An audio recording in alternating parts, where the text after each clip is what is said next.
Hello everybody, thank you for joining us again for Love Improv. We are with Booster Blake this evening talking about all things relationship, and we're going to talk a little bit about sex, but in the way that sex is it's like connective tissue in a relationship, and there's so many other I think components than just getting it on.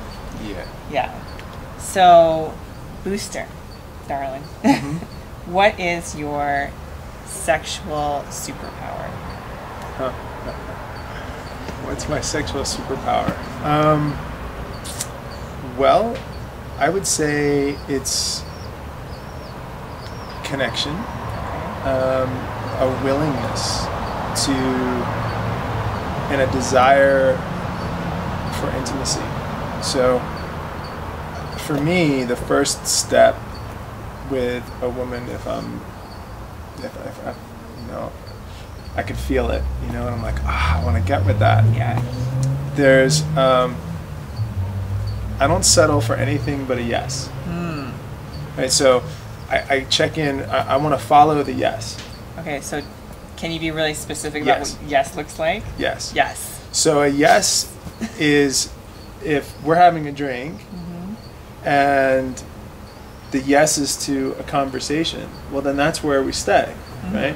But if I'm reading, if I get a sense that you're wanting more intimacy and we're getting closer and maybe that moves to kissing, well then that's where the yes is. And so I stay with the yes. So I might push it a little in order to ask the question, hey, do you want to go deeper, right? That to me actually feels bold and it feels good. Like I get a chance to express my desire.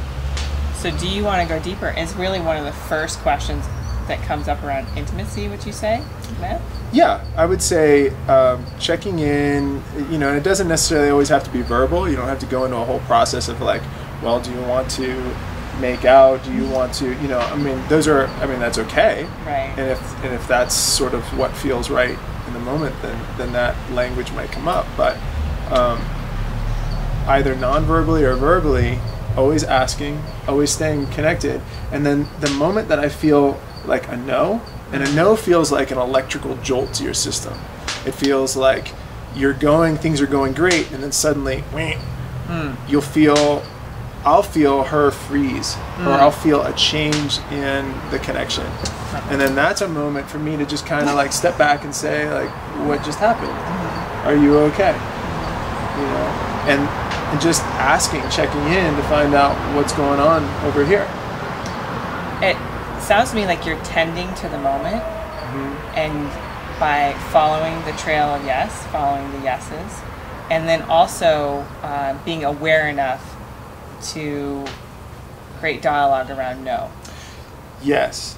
Now, so when I was a younger man, I used to like read sex books, and I try to figure out ways to basically avoid women's no's. Right. Rather than really following their yes, right, I would avoid their no's. So using alcohol, using a good party or a venue, using maybe even like the sense of like gift exchange where you take a woman out and you're paying for dinner and that sort of thing, and then hoping to get something sweet on the other side, right? A little something. Yeah.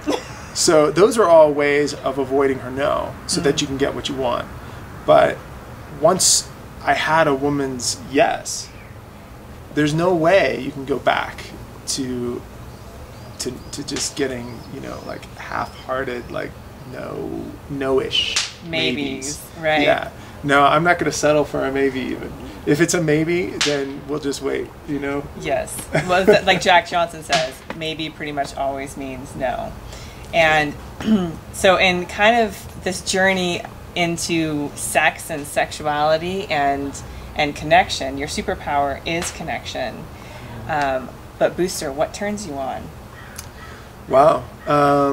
I would say, well, as I said, a woman's fully embodied yes is probably my biggest turn on.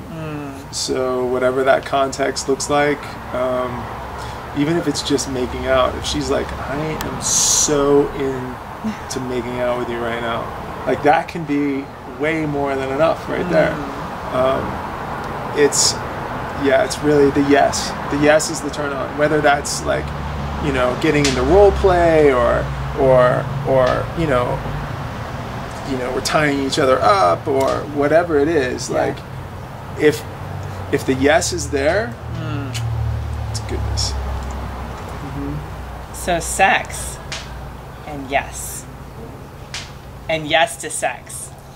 Thank you so much for sharing your wisdom with us at Love Improv. We appreciate it. If you want to learn more about Booster, you can find him on your Facebook. Yeah, Booster Blake. Booster Blake. Thank y'all. I'm Rebecca. Keep it sexy. See you later, Carrie. Have a good night.